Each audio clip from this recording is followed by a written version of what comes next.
Let's look at the time. Hi, Leigh. I heard that you were wanting to talk about something that you were just wanting to process a little bit more. Tell me more about that. Yeah. Well, as you know, I'm currently living with my ex-husband. It Yes. By living there, it affords me to pay for school, um, pay my tuition without having to take any student loans. But it's been difficult. Um, but mostly I've been um worried about his behavior. Tell me about that behavior that is causing you to feel worried. Well, it it's a little embarrassing for me because I'm it, I feel like I'm putting up with this behavior yet again. This is the behavior that he was doing that is the reason why we're divorced now. So he he's kind of he's sorry, it's hard to express. Um Take your he time. he he's basically he's going back to kind of his old coping methods, which was partying, doing drugs. And he's definitely not where he was before. Um it's more manageable, but I don't I worry about his health. Mhm. Tell me about worrying about his health. Well, he's he's older than I am. He's in his 60s and he's overweight. He doesn't exercise. He has sleep apnea, so those are all risk factors. He has hypertension, so high blood pressure. He's pre-diabetic, and he's not taking care of himself at all. But then on top of all that, now he's going out every night after work to these clubs, these bars, and when he's there, he's drinking and he's also doing, you know, he's doing drugs, but mostly, I mean, they are mild, like marijuana, um, mostly marijuana. The gummies are smoking a little bit. So, but I I know that's really bad for his health, and I feel helpless to do anything. I hear that concern and worry, um, definitely for him. Um,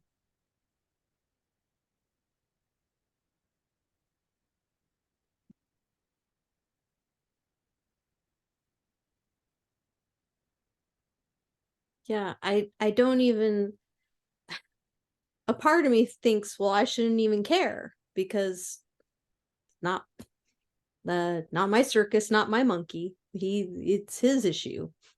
Like, why do I care? But we were married for 25 years and we're still friends. We've only been apart for 5, and I am living here and I'm seeing the mild cognitive decline that's occurring. And you know i I don't want that for him. mhm. It sounds like you're almost attuning to how he feels all over again. Almost Yeah. like a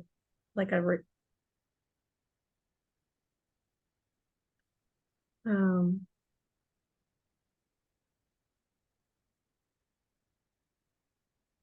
yeah. Yeah, it just brings me back to when we were married and I was worried about this and so concerned for his health. And um and then here we are again. And um since I'm choosing to live here, I'm uh, I it just I feel like I should be like kind of over caring about this. I feel like I should somehow be more far removed from caring, but I I still love and care about him.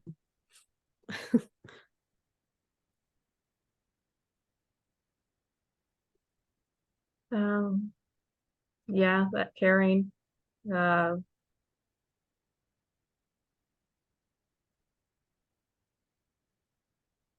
like you said, you're choosing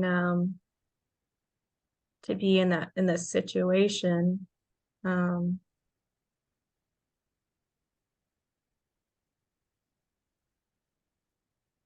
telling more about, the situation that you're in right now.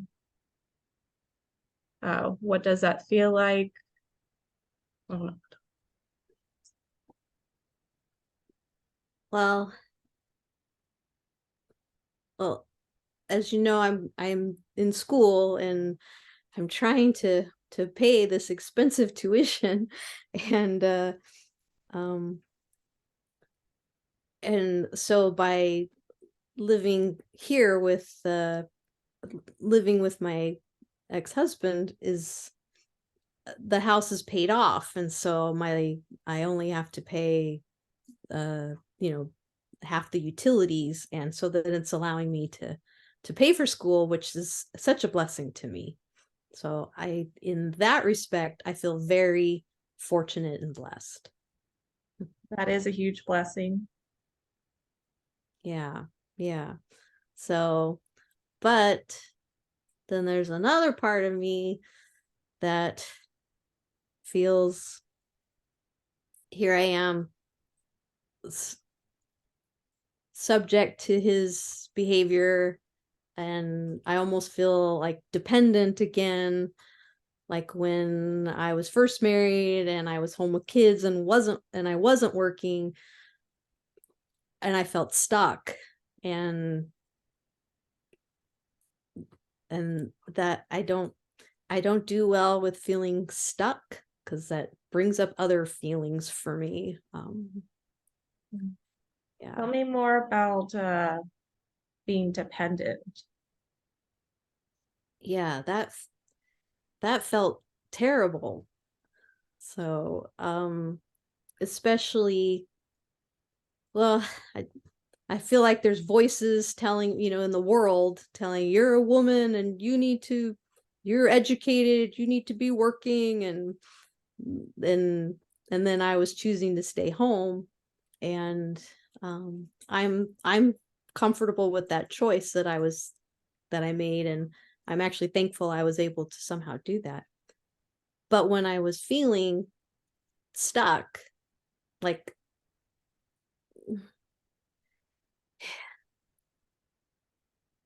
that's a hard one to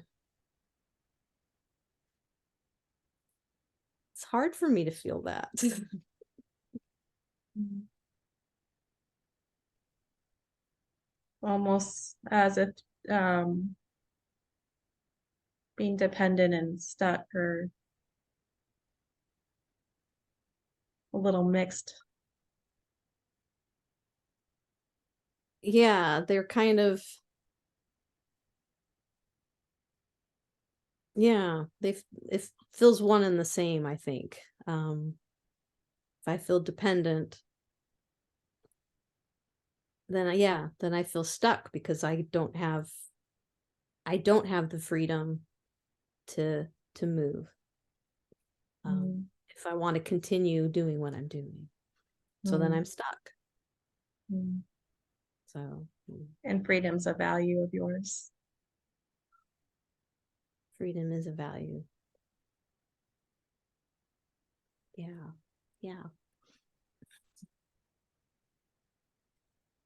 Um, Tell me more about creating your own freedom. Hmm. Well, I think it's helpful when I can frame it in my mind as I'm choosing to stay here to save money, and that if I really at any point it's too unbearable, I I could tell myself that I'm not stuck, that I can make a different choice. So that's what I'm trying to do. I guess I'm just not sure I believe it yet. If that makes any sense. But the attempt is there. Yeah, yeah, I'm trying. If I can have the frame of mind that I'm not stuck, it seems to relieve some of the stress and worry of feeling trapped.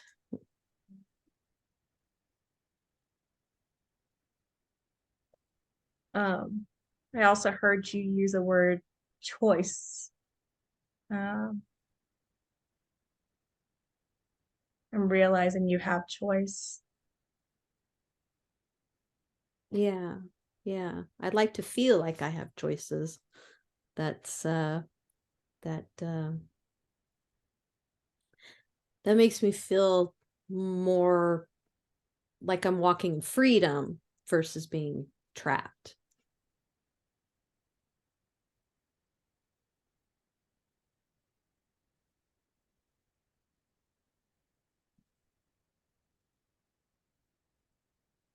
Oh, So, uh, heard that so you're coming and talking about, living with your ex again and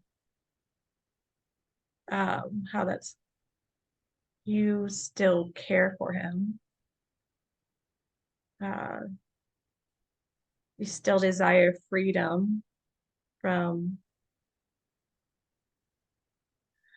and almost feel guilty for still caring. Um,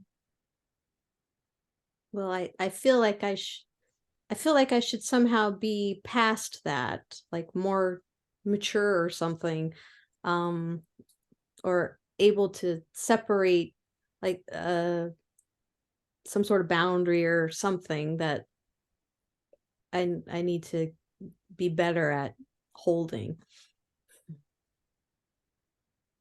Tell me about the boundary. Well, um, he I saying he I need to um somehow find a way to not be as emotionally invested in his choices. I when we were married, his choices were very personal to me, and they felt like they reflected me because I was choosing to be with him. So when he was making poor choices, I felt like that was reflecting poorly on me as well.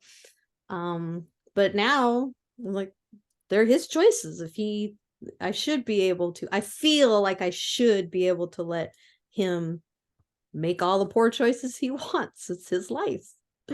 Um, but there's still that part of me that loves him and cares about him and hurts when I see him making poor choices and that are uh I know are gonna end up hurting him in the end.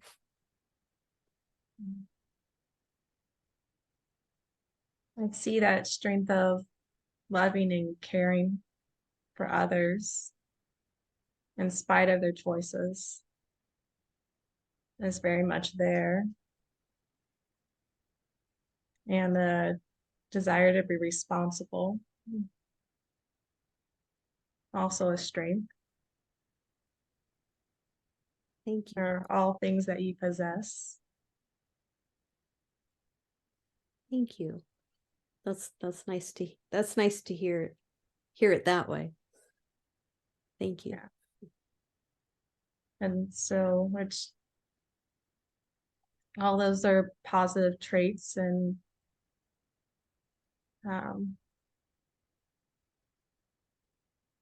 it seems like it somehow correlates with your freedom, those traits. And with the word boundary, and a new adjustment of how you're perceiving reality. Yeah.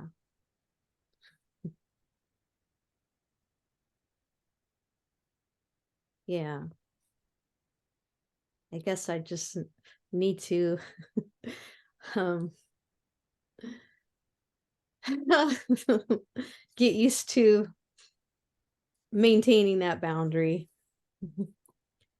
even though it's hard. Change is definitely hard.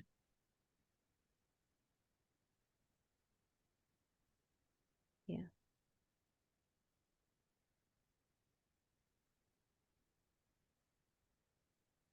There's a lot of perseverance in you to stick with it, even when you don't know the right answer. Yeah. I guess so.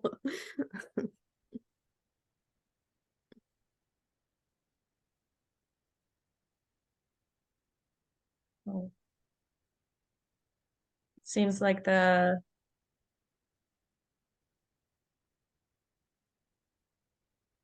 goal, or it would be, is almost learning how to put that boundary and still have your freedom. That would be a nice thing to aspire to. Yeah, because that's part of the difficulty, is wanting to share my concerns, express them, but then because I don't want to upset him too much, because I'm dependent on him, and if I were to anger him or upset him, I don't know what that would be. So that's where that trapped feeling Mm. kind of sometimes comes back into play, that dependent feeling, uh, Mm. that I don't always feel like I have that freedom you mentioned. Mm. Oh, sounds like the dependency is uh, causing fear with whether you can set the boundary or how to set it. Yeah, I think you're right. I think I am. I think underlying all of it, I'm feeling afraid. And I don't like that either. Mm. Uh, well, we are getting towards the end. Just want to summarize real quick. Uh, I would definitely love to continue processing this with you and helping you understand what is going on, how and how you feel what's going on. Uh, so we have your ex is living with you, and you are feeling dependent on him, and stuck. Um, you've have responsibility and wanting to make sure your finances are in order, and which is the reason why you're doing this in the first place. Uh, but the he also has behaviors that is causing concern with you, um, because you're still loving and caring, even for someone that you didn't want to be in a relationship with anymore. Uh, so, and all that is causing strain because you want to have freedom and you feel like there's a boundary that needs to be set, but you're scared of what that would look like. Yeah. Yeah.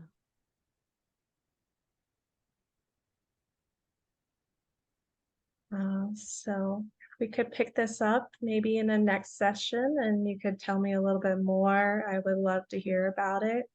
Um, Eager to hear all your progress that you're making and new strides. Okay. Sounds good.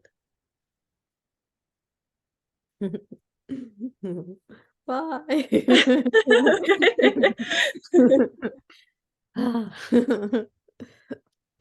Ah. It's hard. It's hard to either role, really. I don't understand why both roles are hard. I know. I didn't think being the client would be hard, but then I was like, I oh never yeah. thought the client bee was going to be hard before this class. I was like, oh, the client, I'm going to be easygoing. He'll be fine. I'll just tell what I have to say. And then now I'm just like, oh, we're both doing that. Like, well, I can't make the counselor feel that way. I really liked your summary. Your summary at the end was excellent. Oh, thank you. I Yay. felt like you like pulled out everything and were able to put it in a summary. I thought that was really good. So, Good, because the last one I didn't like my own summary. So, so I was like hyper focused. I was like, oh no, this is gonna be better. yeah, I was trying to say something like it makes me feel this, and then I would pause and I was thinking like that you would go tell me no stay with that somehow to stay with that feeling. I was Oh, trying to okay. like set it up so you could do that. And sometimes I think you may have done that one of the times. Or you reflected. I think you reflected. Yeah, I do naturally do a lot of reflection. I didn't realize how bad it was until last class when we were having a homework partner groups. And she's like, you always try to get people to talk about the emotion behind their stuff. And I was like, oh,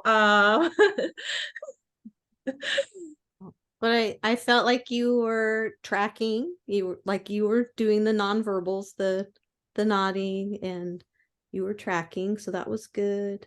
I did feel like you were present. You were there with me, so that was good too.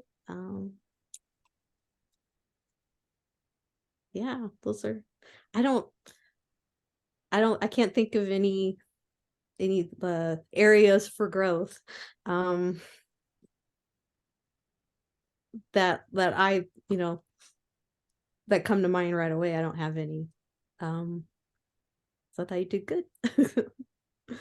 So when we observe for videos later, then we'll be like, oh yeah, oh, then we'll see all our stuff. So we're like, oh, I should have done this instead of that. or there might be that. I think we made the same issue. Questioning if there's going to be any of those. Right, and then we'll have to avoid the over identification. And I know exactly how you feel. Oh, I read the paper before this and I was like, okay, let me make sure I don't do that. I know I did that in last class and Oh, you previous did? classes. I did over identify. And then I keep thinking about boundaries and I was like, okay, over identification is not a good thing. Yeah, because I used to think, well, and it's even one of the nutrients, the relational nutrients is identify.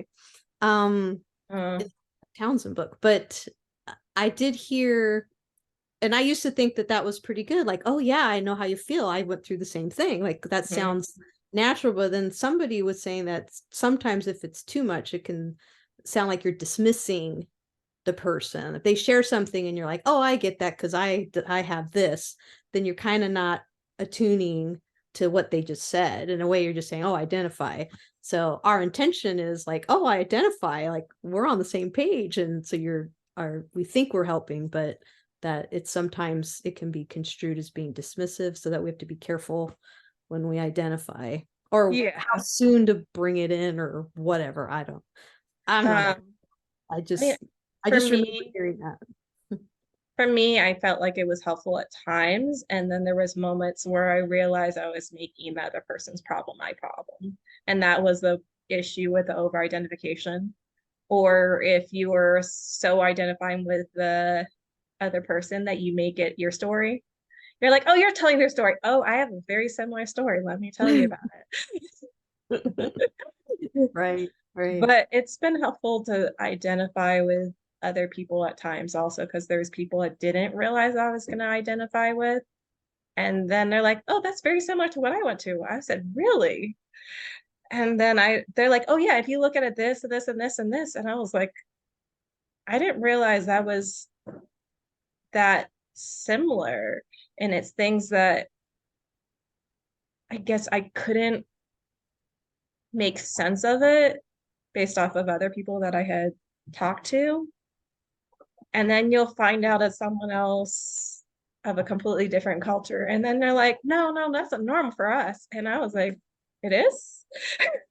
But Oh, are we still, we could probably we can stop.